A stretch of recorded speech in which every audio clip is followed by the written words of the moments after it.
जब कोई रास्ता ना दिखाई दे तो इसे सुन ले।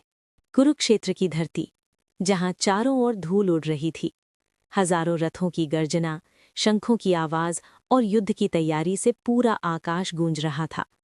ये वही स्थान था जहां इतिहास का सबसे बड़ा युद्ध होने वाला था, कुरुक्षेत्र वॉर।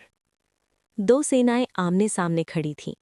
एक ओर कौरवों की विशाल सेना, दूसरी ओर पांडवों की सेना, और ठीक बीच में खड़ा था एक रथ। उस रथ पर खड़े थे दो व्यक्ति। एक थे जगत के पालनहार श्री कृष्ण और दूसरे थे महान धनुर्धर अर्जुन। लेकिन उस दिन अर्जुन के हाथ कांप रहे थे। अर्जुन का टूटता हुआ मन। अर्जुन ने सामने देखा। वहां खड़े थे भीष्म पितामह, गुरु द्रोणाचार्य, अपने ही भाई बंधु, मित्र, रिश्तेदार। अर्जुन का हृदय भर आया। उसने कांपती आवाज में कहा, हे माधव, मैं इन सबको कैसे मार सकता हूं?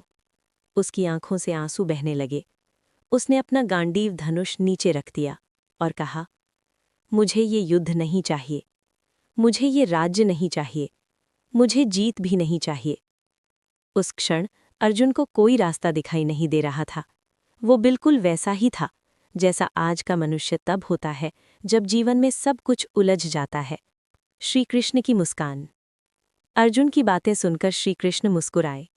उन्होंने शांत स्वर में कहा, अर्जुन, तुम जिस चीज के लिए शोक कर रहे हो उसके लिए शोक करना उचित नहीं है। अर्जुन ने आश्चर्य से कृष्ण की ओर देखा।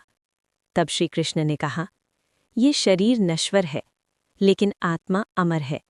आत्मा का रहस्य। श्री कृष्ण बोले, अर्जुन, आत्मा न कभी जन्म लेती है, न कभी मरती है। जिस तरह मनुष्य पुराने कपड़े छोड़कर नए कपड़े पहनता है, उसी तरह आत्मा भी पुराने शरीर को छोड़कर नया शरीर धारण करती है। अर्जुन ध्यान से सुन रहा था। कृष्ण ने आगे कहा, तुम जिस मृत्यु से डर रहे हो वो तो इस संसार का नियम है, सबसे बड़ा भ्रम।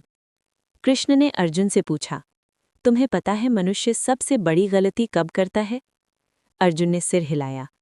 कृष्ण बोले, जब वो अपने कर्तव्य से भागने लगता है, कर्म का सबसे बड़ा नियम। तब कृष्ण ने वो उपदेश दिया जो आज भी दुनिया का सबसे प्रसिद्ध संदेश है, तुम्हारा अधिकार केवल कर्म करने में है, फल में नहीं। अर्जुन धीरे धीरे समझने लगा था। कृष्ण ने कहा, अगर तुम सही काम कर रहे हो तो परिणाम की चिंता मत करो। जीवन का सबसे बड़ा डर। कृष्ण बोले, अर्जुन, मनुष्य को असफलता से नहीं बल्कि डर से हार मिलती है। उन्होंने कहा, जब मन डर से भर जाता है तब सही रास्ता दिखाई नहीं देता, जब रास्ता बंद लगे। कृष्ण ने कहा, याद रखो अर्जुन, जब जीवन में कोई रास्ता दिखाई न दे तो समझ लेना कि ईश्वर तुम्हें नया रास्ता दिखाने वाले हैं। सबसे बड़ा सत्य। कृष्ण ने अर्जुन से कहा, इस युद्ध में जो भी खड़े हैं उनका अंत पहले ही तय हो चुका है, तुम केवल एक माध्यम हो। अर्जुन का बदलता हुआ मन। धीरे धीरे अर्जुन का डर कम होने लगा। उसने कृष्ण से कहा, हे प्रभु, अब मुझे समझ आ रहा है। लेकिन अर्जुन के मन में एक और इच्छा थी, विराट रूप का दर्शन। अर्जुन ने कहा, हे प्रभु, यदि आप सच में इस सृष्टि के स्वामी हैं तो मुझे अपना दिव्य रूप दिखाइए। तब कृष्ण ने अर्जुन को दिव्य दृष्टि दी और उसी क्षण अर्जुन ने जो देखा उसे शब्दों में बताना असंभव है। हजारों सूर्यों जैसा प्रकाश, अनगिनत मुख, अनंत ब्रह्मांड, देवता, ग्रह, तारे, सब कुछ कृष्ण के भीतर दिखाई दे रहा था। अर्जुन कांप उठा। उसने हाथ जोड़कर कहा, हे देवों के देव, आपको बार बार प्रणाम। अर्जुन का नया जन्म। अब अर्जुन का डर समाप्त हो चुका था। उसने दृढ़ आवाज में कहा, मेरा मोह समाप्त हो गया है, अब मैं आपका आदेश मानूंगा। आज के जीवन के लिए संदेश। ये कथा केवल महाभारत की नहीं है, ये हर उस इंसान की कहानी है जो जीवन में कभी न कभी टूट जाता है। जब रास्ते बंद लगते हैं, लोग साथ छोड़ देते हैं, मन हार मान लेता है, तब याद रखना, कुरुक्षेत्र के मैदान में भी अर्जुन को कोई रास्ता नहीं दिखाई दे रहा था। लेकिन उसी क्षण उसे गीता का ज्ञान मिला। अंतिम संदेश। अगर जीवन में कभी ऐसा समय आए जब आपको लगे कि सब खत्म हो गया है, तो ये बात याद रखना, ईश्वर कभी भी किसी को बिना कारण कठिनाई नहीं देते।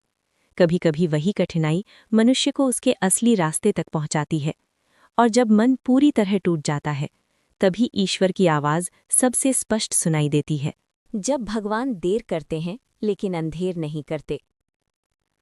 बहुत समय पहले की बात है। एक छोटा सा गांव था। वहां एक गरीब लकड़हारा रहता था। उसका नाम था रामू।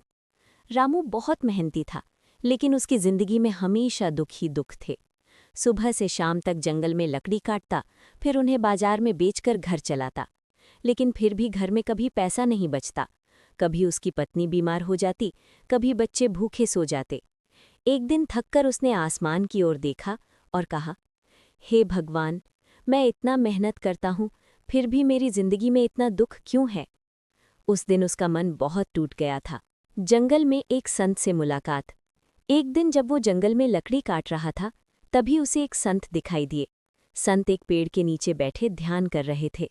रामू ने उनके पास जाकर कहा, महाराज, क्या भगवान सच में होते हैं? संत ने आंखें खोली और मुस्कुराए।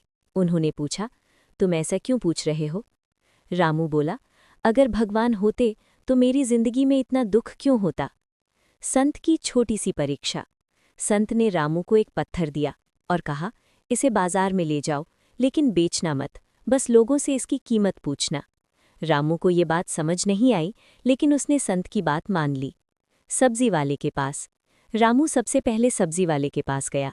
उसने पत्थर दिखाकर पूछा, भाई, इसकी क्या कीमत होगी? सब्जी वाला हंसकर बोला, इसका क्या करूंगा, 2 आलू दे दूंगा। रामू आगे बढ़ गया। सुनार के पास। फिर वो एक सुनार के पास पहुंचा। सुनार ने पत्थर देखा और कहा, ये तो बहुत सुंदर पत्थर है, मैं इसके बदले 1000 रुपये दे सकता हूँ। रामू चौंक गया, लेकिन उसे संत की बात याद थी, इसलिए उसने पत्थर नहीं बेचा। जौहरी के पास। फिर वो शहर के बड़े जौहरी के पास पहुंचा। जौहरी ने जैसे ही पत्थर देखा, वो हैरान रह गया। उसने कहा, ये तो बहुत दुर्लभ हीला है, मैं इसके लिए लाखों रुपए देने को तैयार हूँ। रामू की आंखें खुली रह गईं। संत का बड़ा संदेश। रामू वापस संत के पास पहुंचा और सारी बात बताई। तब संत मुस्कुराए और बोले, देखा रामू, पत्थर वही था, लेकिन उसकी कीमत हर व्यक्ति ने अलग लगाई। फिर संत ने कहा, मनुष्य की जिंदगी भी ऐसी ही होती है। अगर सही जगह और सही समय मिल जाए तो उसकी असली कीमत सामने आ जाती है। भगवान क्यों देर करते हैं? संत ने कहा, भगवान कभी भी किसी के साथ अन्याय नहीं करते, लेकिन वो सही समय का इंतजार करते हैं। रामू ने पूछा, तो क्या मेरी जिंदगी भी बदलेगी? संत बोले, जब बीज बोया जाता है तो पेड़ बनने में समय लगता है। अगर किसान रोज बीज खोद कर देखे कि वो उगा या नहीं, तो बीज कभी पेड़ नहीं बन पाएगा। रामू की समझ। उस दिन रामू को समझ आ गया, भगवान देर जरूर करते हैं, लेकिन अंधेर नहीं करते। उसने मेहनत जारी रखी और कुछ साल बाद उसकी जिंदगी सच में बदल गई। जीवन का बड़ा संदेश। इस कहानी का संदेश बहुत सरल है।